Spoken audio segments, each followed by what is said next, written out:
row that we're currently witnessing over the FCRA, the Catholic Bishops' Conference has now decided to flag this particular issue to the Ministry of Home Affairs.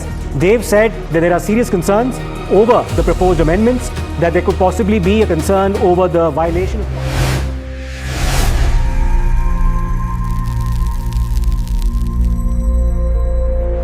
FCRA 2026 bill క్రైస్తవ సంస్థలపై dark reality.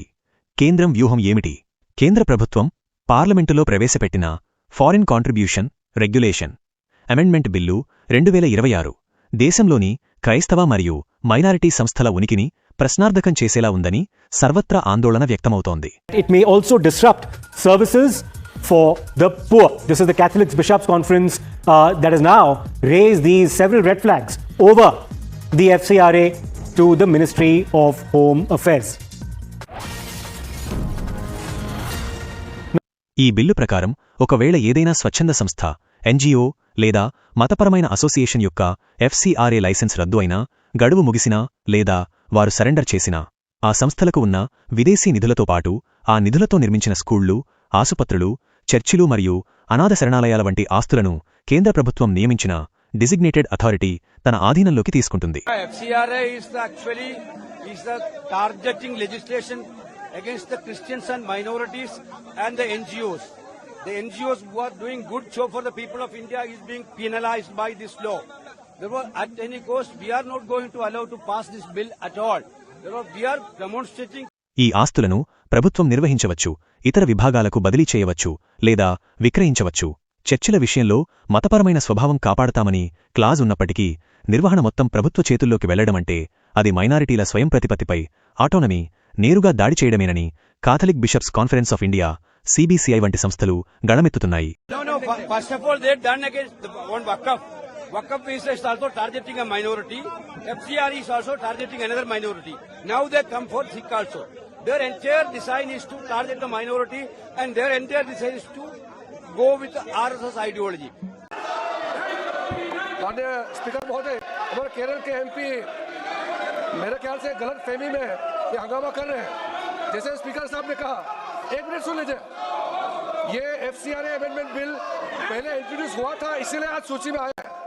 मैंने कांग्रेस के वरिष्ठ नेताओं को कल भी बताया, आज भी बताया कि आज FCRA बिल जो लिस्टेड है वो कंसिडरेशन के लिए टेकअप नहीं किया जा रहा है. और दूसरी बात, FCRA को लेकर के गलत फहमी जो फैलाया गया है केरल में, ये ठीक बात नहीं है. FCRA का जो ओरिजिनल बड़ा अमेंडमेंट 2010 में कांग्रेस ने जो लाया था, उसके बाद कई अमेंडमेंट आए हैं. इस बार जो अमेंडमेंट है ये फॉरेन से कंट्रीब्यूशन आता है उसका रेगुलेशन के लिए और सही इस्तेमाल के लिए, नेशनल सिक्योरिटी, नेशनल इंटरेस्ट, इसका ध्यान में रखते हुए पैसा का गलत इस्तेमाल ना हो, इसका निगरानी के लिए एक अच्छा कदम रहा है. और यही सरकार कर रहे हैं, किसी धर्म के खिलाफ नहीं है, किसी संगठन को टारगेट नहीं किया जा रहा है. ये केरल में चुनाव को देखते हुए कांग्रेस और कम्युनिस्ट वालों ने गलत बात को फैलाया गया है. The Congress and Communist Party are misleading the people of Kerala about the FCRA, which is not correct. Please don't mislead the House. Please don't mislead the people of Kerala for the sake of election. सदन की कार्रवाई आज 12 बजे तक के लिए स्थगित की जाती है. ముఖ్యంగా కేరళ వంటి రాష్ట్రాల్లో క్రైస్తవ సంస్థలు ఏటా సుమారు 22,000 కోట్ల రూపాయలు విదేశీ నిధులతో భారీ సామాజిక సేవలు అందిస్తున్న తరుణంలో చిన్న సాంకేతిక లోపాలను సాకుగా చూపి ఆస్తులను లాగేసుకునే ప్రమాదం ఉందని విమర్శకులు హెచ్చరిస్తున్నారు. మరోవైపు ఈ బిల్లు వెనుక RSS ఎజెండా ఉందని విపక్షాలు తీవ్రంగా మండిపడుతున్నాయి. Congress party is against it. We had moved adjournment motions and we will not allow that bill to be passed today. We had opposed it and today we are having a demonstration in front of Makkardwar also. We are very clear that FCRA amendment bill is targeting against those political movement. It is an attack on those people who are helping the scheduled caste, scheduled tribe and OBCs. BJP ప్రభుత్వం పార్లమెంటును వేదికగా చేసుకుని మైనారిటీలను ఆర్థికంగా మరియు సామాజికంగా అణిచివేయడానికి క్రమంగా చట్టాలను కఠినతరం చేస్తోందని కాంగ్రెస్ మరియు CPI-M ఆరోపిస్తున్నాయి.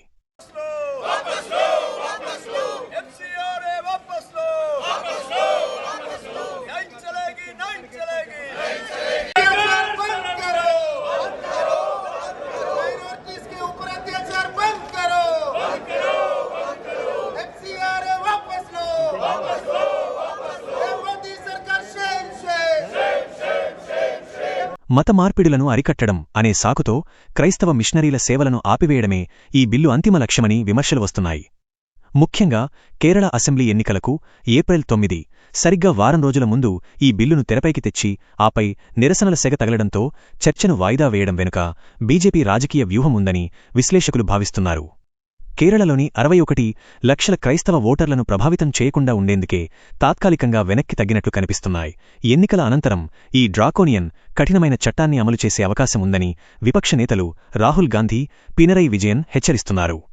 జాతీయ భద్రత పేరుతో మైనారిటీల హక్కులను కాలరాయడం ప్రజాస్వామ్యానికి విరుద్ధమని ఈ బిల్లును తక్షణమే ఉపసంహరించుకోవాలని దేశవ్యాప్తంగా క్రైస్తవ సంఘాలు డిమాండ్ చేస్తున్నాయి. చూశారు కదా, ఇది నేటి ప్రత్యేక వార్తా విశ్లేషణ. మారుతున్న కాలంలో మన విశ్వాసాన్ని కాపాడుకుంటూ సత్యాన్ని ధైర్యంగా చాటి చెప్పడమే మా లక్ష్యం. ఈ వీడియోపై మీ అభిప్రాయాలను కింద కామెంట్ సెక్షన్లో తప్పకుండా తెలియచేయండి.